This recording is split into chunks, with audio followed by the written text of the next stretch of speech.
Luto tayo guys ng pakbet. Nilagay tayo ng konting tubig.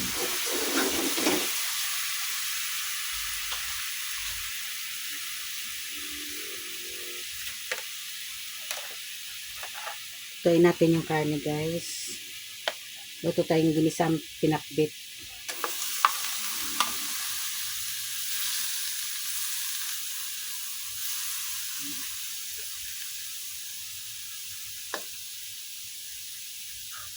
Sabay na rin natin itong laman. Ibabaw na lang natin para sabay sa pagluto na rin nila.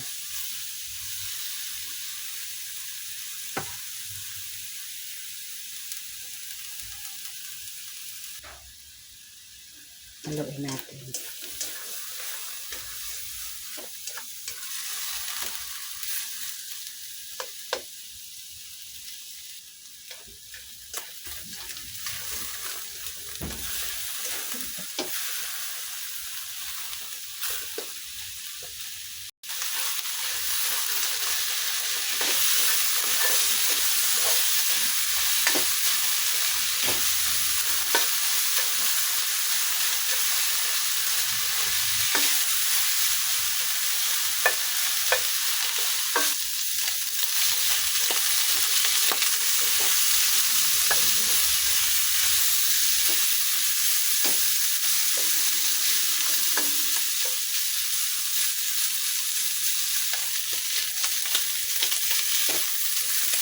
Malapit na siya mag-release ng kanyang sariling mantika. Ito na lang. Masarap na magluto ka ng gulay na ginisa o adobo man yan, ay dito tayo kukuha ng mantika sa ating isasahog. Unahin natin siya pagluto para mag-release siya ng sariling mantika at yun na rin ang ipanggigisa natin. Para makakatipid ka na sa mantika, di ba? At safe pa yung sarili mo sa pagkain dahil hindi masyado mamantika, no? At sariling mantika pa sa ating pangsahog sa karne. Alam natin na talagang safe yung ating kinakain dahil galing po sa karne yung ating mantika na ipinanggigisa. Yan, tsaga lang tayong magluto ng ganito. Yan, makakatipid ka na at alam mong safety yung safety ka sa kinakain mo dahil yung mantika niya ay galing sa karne ng ating pinanggigisa. Yun. So yun, na unti-unti na siya nagre-release na. May mantika na tayo na ipon. Yun na lang, pwede na tayo maggisa ng ating sibuyas at bawang.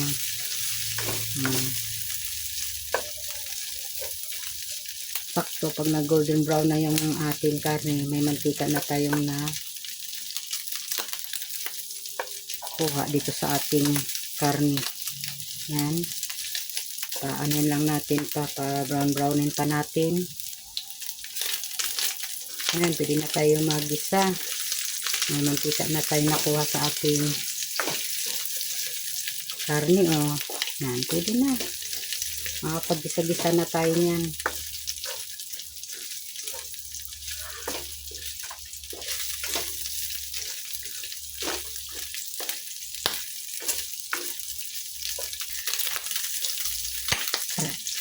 Yan, pwede na yan. Gigisa na tayo ng ating bawang at kamatis at sibuyas. Ayan guys, yung ating igigisa. Ayan, gisahan na natin. Ayan natin yung ating bawang.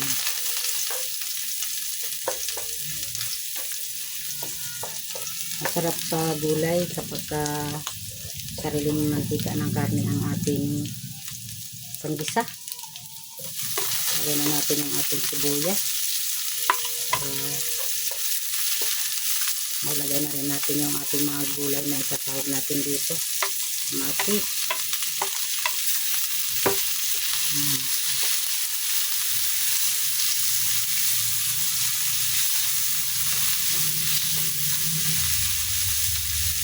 Ito na natin. Yung ating gabi ay nalaga na po natin ito. So, unahin muna natin yung ating kalabasa para kasi yung kalabasa natin ay yung matigas yan. Lagay na natin.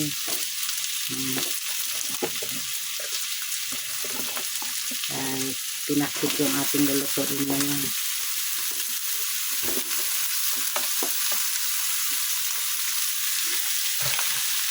Ayan natin.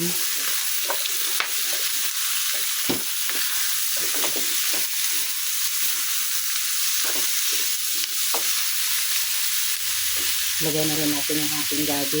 Ayan. Nalaga na natin yan. So, medyo matigas yung gabi natin. Kaya nilaga ko na para mabilis maluto yung ating pinakbit. Yung ating takpan. Natin. Yung ating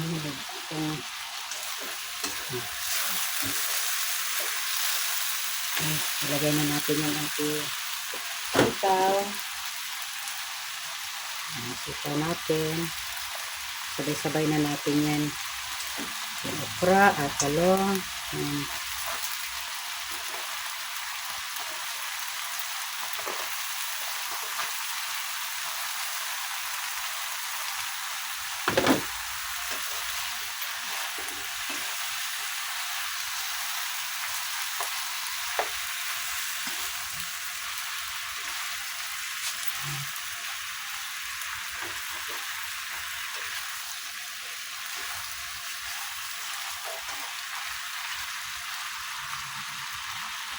Dalagay tayo ng toyo.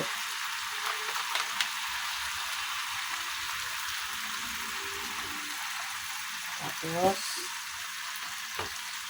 ating paminta.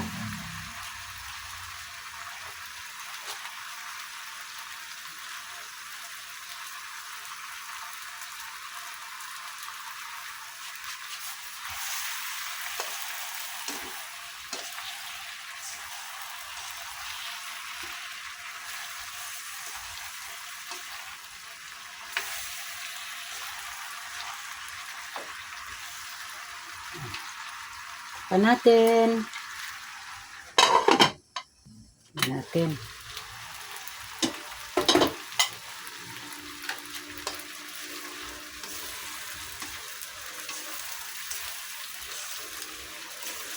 Luto-lutuin natin yung gulay bago tayo maglagay ng tubig para yung gulay ay hindi malagsa.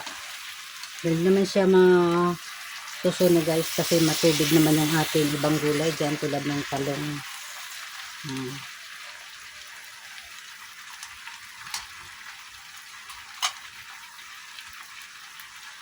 Pa natin.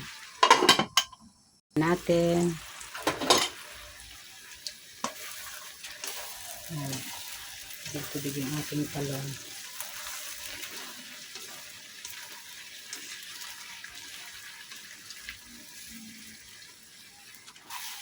Lagay tayo ng konting tubig.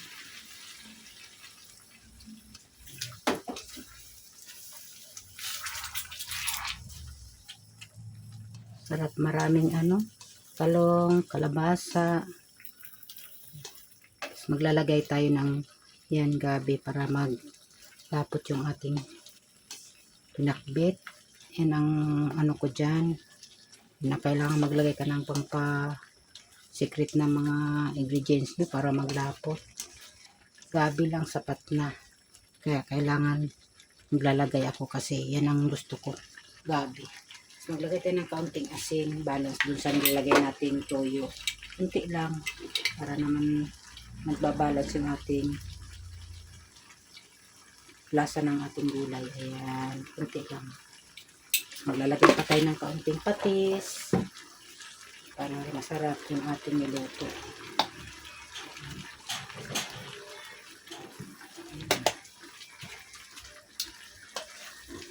Haluin natin.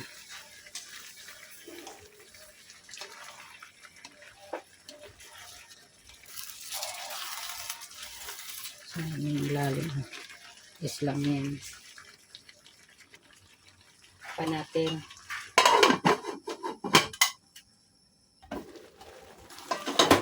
Lagay tayo ng siling green. Sarap na guys. Ito na yung ating pinakbit. Malapit na.